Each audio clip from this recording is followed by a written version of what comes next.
El Colegio de México, el Instituto Mexicano de Estudios Estratégicos en Seguridad y Defensa Nacionales y el Foro de Seguridad Hídrica presentan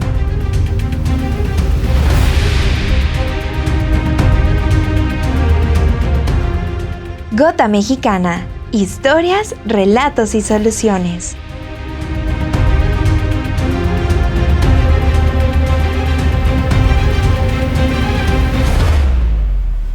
Bienvenidas y bienvenidos a la tercera temporada de Gota Mexicana, historias, relatos y soluciones.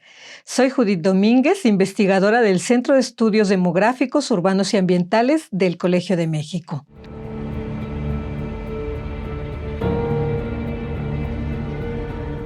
Como recordarán, esta temporada está dedicada al agua como recurso estratégico para la seguridad nacional de México, de Latinoamérica y del mundo.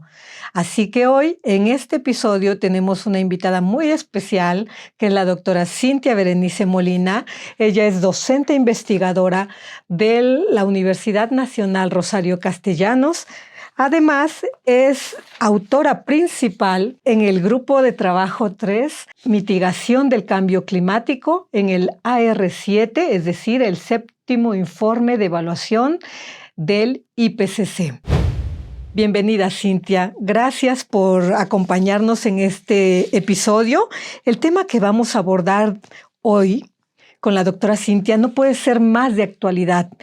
El tema es agua, territorio y desplazamientos humanos como un tema de seguridad nacional en el contexto del cambio climático.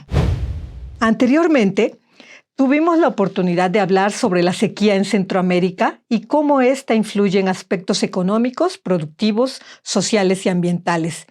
Pero hoy vamos a enfocarnos en una consecuencia clave que muchas veces pasa desapercibida: el desplazamiento de personas y comunidades.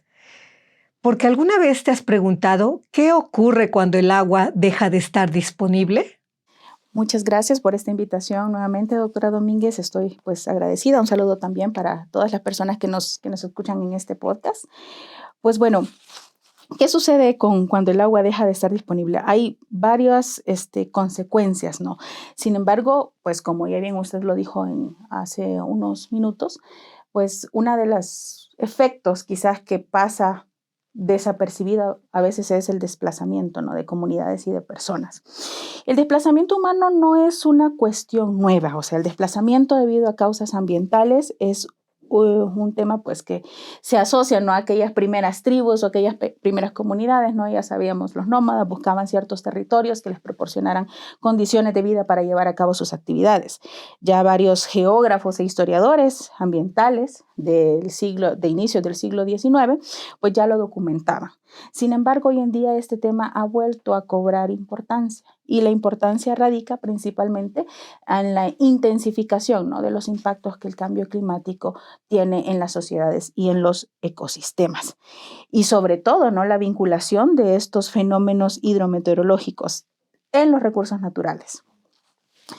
Pues para poner un poco en contexto, ¿no?, de qué pasa cuando deja el agua de estar disponible, pues retomemos, ¿no?, algunos datos que nos dice el Programa Mundial de Evaluación de los Recursos Hídricos de la UNESCO. Hace algunos días nos decía que el 75% de los efectos climáticos están vinculados a fenómenos hidrológicos. Y esto pues obviamente altera el ciclo del agua y pone en riesgo ecosistemas, economías y derechos humanos. Ante estos riesgos, ¿no?, ante estas consecuencias tan visibles de los problemas que se suscitan a partir de la disponibilidad de agua, pues tenemos que emparejarlo con otras estadísticas, ¿no?, que endurecen un poco más el panorama. En el planeta debemos recordar de que solo el 1% de agua dulce es lo que nosotros tenemos disponible para consumo humano y para los ecosistemas. Y esto pues está distribuido, ¿no?, de acuerdo con datos de las Naciones Unidas a nivel mundial, a nivel global, en un 12% del agua que se utiliza para el sector municipal, 19% del sector industrial y 69% del sector agropecuario. Me voy a detener en este 69% del sector agropecuario porque estos sectores, además de ser claves en la vida cotidiana de muchas personas, pues permite, ¿no?, o nos lleva a otros temas como lo que estamos abordando en esta temporada del podcast de seguridad nacional. El sector agropecuario está muy vinculado a cuestiones de seguridad alimentaria, ¿no? Y cuestiones que pues obviamente se vinculan con temas de seguridad nacional, como los gobiernos o como los países deben buscar alternativas o promover estrategias que permitan, ¿no?, reducir riesgos que afecten la seguridad alimentaria. Perdona que te interrumpa, Cintia, aquí en este punto nos dices, el agua está muy vinculada a la producción de alimentos, ¿no? Y esa es una causa de la migración o del desplazamiento de las personas. ¿Qué tan complicada es por ir bajando la escala en nuestra región latinoamericana? Para ir bajando un poco la escala, partamos de que a nivel mundial hay 500 millones de agricultores que enfrentan cuestiones relacionadas con escasez de agua o exceso de esta, ¿no? Que deben de enfrentar ahora con el cambio climático lluvias irregulares, y esto afecta el volumen de cosechas y el acceso al aprovisionamiento de alimentos. En América Latina, ya aterrizando un poco más geográficamente, pues la perspectiva migratoria debe de estar presente, ¿no? Si bien es un concepto que todavía no vamos a entrar en discusión en este podcast, digamos que necesita un mayor reconocimiento a nivel internacional. La Organización Internacional para las Migraciones sostiene que es necesario comprender justo esta relación de la migración y la movilidad humana con el agua y los desplazamientos. Por ejemplo, en América Latina tenemos varios casos, ¿no? El corredor seco, que creo que ya hemos hablado un poco en temporadas. Pero si nos recuerdas nuevamente qué es el corredor seco, porque es muy interesante, ¿no?, conocer datos para los que nos escuchan de qué tan vulnerable es esta región, y además porque es de gran interés no solo para Centroamérica, sino también para México. El corredor seco nosotros lo ubicamos al sur del territorio mexicano. Abarca varios países de Centroamérica, entre ellos pues Honduras, Guatemala, El Salvador, conocido como el Triángulo Norte, ¿no? Pero se desplaza también, toma porciones de Nicaragua, Costa Rica, llegando a Panamá. O sea, es una franja muy grande, de aproximadamente más o menos 1.600 kilómetros de largo, y varía entre 100 y 400 kilómetros de ancho. O sea, sí es una franja bastante extensa. ¿Qué podemos caracterizar nosotros de esta región? ¿Por qué se le llama el corredor seco? Porque históricamente, debido a la posición geográfica, se ha enfrentado, ¿no?, a cuestiones de extrema sequía. Da la casualidad también de que en esta franja también viven pequeños productores, ¿no?, que pues su forma de reproducción es pues a pequeña escala, es decir, a veces son economías de subsistencia para autoconsumo. Entonces es un territorio pues muy vulnerable, que además de enfrentar estas sequías prolongadas, pues también en ese territorio habitan personas con una vulnerabilidad, ¿no?, económica y social, porque su fuente de abastecimiento, tanto de alimentos como de ingresos económicos, es a través de estas economías de subsistencia. Pero no solo es el único caso, o sea, también tenemos megasequías en la región central de Chile, por ejemplo. Algunos datos que ya así un poco más, para extendernos un poco, ¿no?, en estos casos de América Latina, estaba yo revisando los datos del Centro de Monitoreo de Desplazamiento Interno, porque es importante ver de que podemos entender el desplazamiento interno y el externo, ¿no? Pero a veces en condiciones de falta o exceso de agua, lo que se ve a primera vista es un desplazamiento interno, es decir, dentro de las fronteras de los países. Entre 2023 y 2024, en una muestra de 16 países de América Latina, entre ellos México, indican que por lo menos hubo 1.589.500 personas desplazadas a nivel interno por inundaciones y 71.226 personas desplazadas por sequía. Estos son datos pues más o menos oficiales, son los registros que se tienen, pero es importante también ver de que pueden existir casos que no han sido contabilizados. Por lo tanto, el número puede aumentar, ¿no? Importante decir de que el país que más sufre este tipo de dinámica de desplazamiento interno es Brasil. Pero, ¿qué lleva, digamos, a las personas a movilizarse internamente o cambiar de territorio, ¿no? Pues bueno, Sabemos que, por ejemplo, un exceso de lluvia afecta las cosechas porque pues bueno, hay un proceso, ¿no?, que cada cultivo debe llevar, y un exceso de agua lo que hace es que la cosecha se pierda porque se echa a perder por ese exceso, ¿no?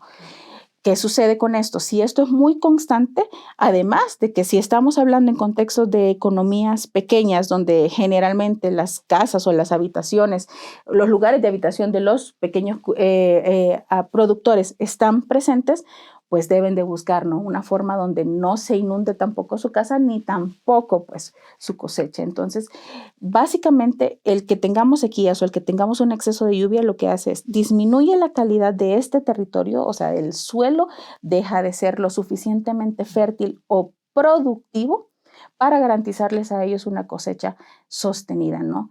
Y eso pues es la principal motivación para buscar territorios con mejores condiciones climáticas, tanto en el caso, por ejemplo, ya de lluvias, temperatura y disponibilidad del recurso hídrico. Y aquí te interrumpo, Cintia, porque en México se ha documentado ya el primer caso de desplazamiento por cuestiones climáticas, y es la Comunidad del Bosque.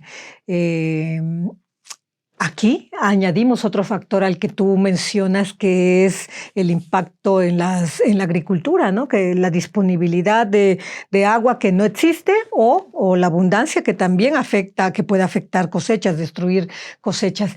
En el bosque, un tercer factor derivado del cambio climático es el aumento del nivel del mar, que ha llevado, en Centroamérica está documentado en Nicaragua, ese desplazamiento interno, ese corrimiento de la población hacia el interior, porque el nivel del mar está aumentando. México tiene esta Comunidad del Bosque y bueno, eso, como tú bien dices, es un tema que debería abordarse desde la seguridad nacional también de los países, o inclusive desde la seguridad regional, por volver al caso de Centroamérica, ¿no? El corredor seco es un tema no de un país nada más, es una cuestión regional. Y así ese enfoque más, digamos, esa escala, deberíamos también estarla mirando, ¿no?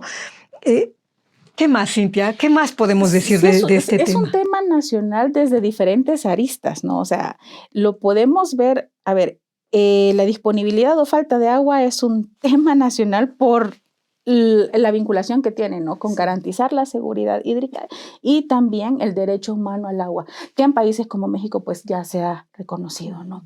Lo vemos también como un tema de seguridad nacional, el desplazamiento, ya sea interno dentro de las fronteras mexicanas, o también el desplazamiento interno por los posibles personas migrantes, ¿no?, que puedan venir al territorio, porque los gobiernos deben de buscar la forma también de garantizar ciertas condiciones, ¿no?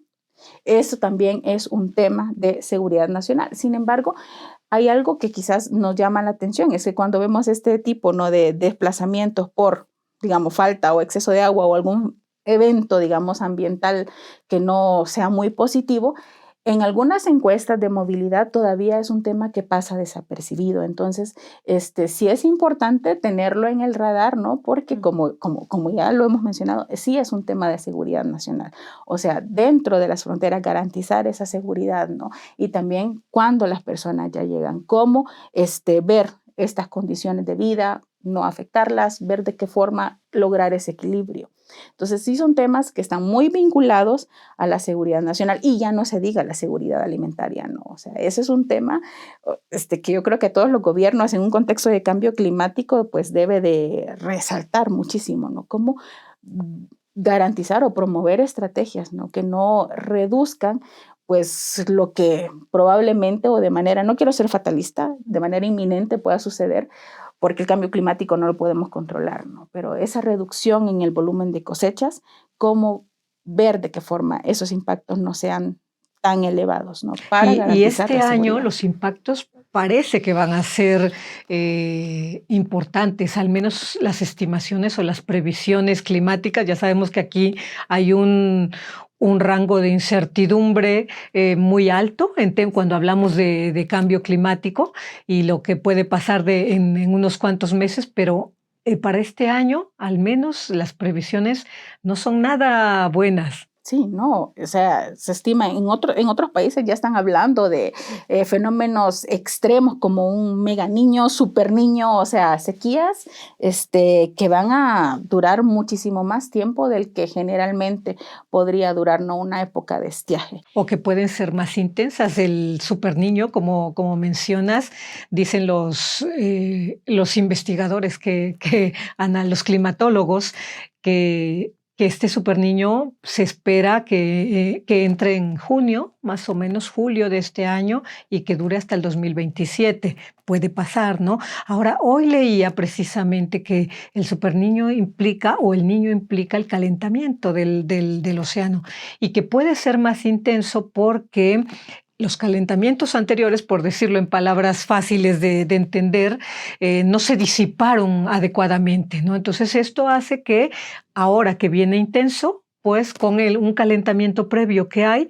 pues el calor se note aún más, ¿no? El calentamiento del mar, que sabemos que esto impacta en las lluvias, en el ciclo hidrológico también del agua, en todo el ciclo, ¿no? Lo puede ser más intenso, donde hay sequías serán más severas, donde se esperan inundaciones, pueden ser también más, pues más impactantes. Pues como bien dices, no se trata de ser fatalistas, pero hay que estar preparados. Yo creo que ese es el mensaje, ¿no? Que el abordar el agua en todas sus aristas, en todas sus dimensiones, como una cuestión de seguridad nacional, es importante, es urgente también, ¿no? Y creo yo que al menos algunos países en Latinoamérica sí lo están haciendo. No sé qué tan concreto pues, está siendo el plan, el programa o las previsiones. En pocos meses, a fines de mayo, la CEPAL organiza los diálogos regionales del agua y está situando el agua como recurso, como un activo estratégico. Creo que por ahí van las cuestiones, porque no solo es contar o no con agua, como dices, es que impacta en muchas facetas de la vida humana, de la vida de los ecosistemas, pero también en otras políticas que son determinantes para el desarrollo de un país.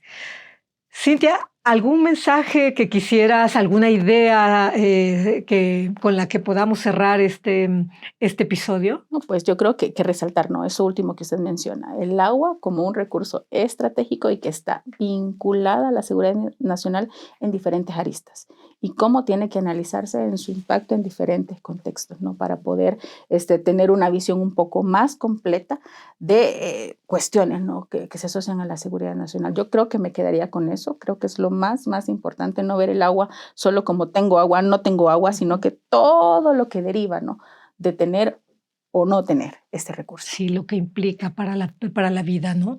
Para la vida de todos, incluida los ecosistemas, ¿no? Pues agradecemos muchísimo a la doctora Cintia Berenice Molina su participación en esta tercera temporada.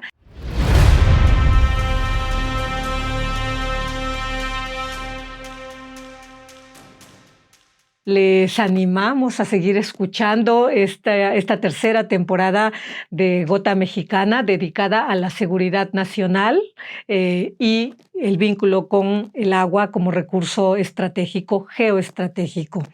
Muchas gracias y nos vemos en el siguiente episodio. Esta fue una producción de la Coordinación de Educación Digital del Colegio de México.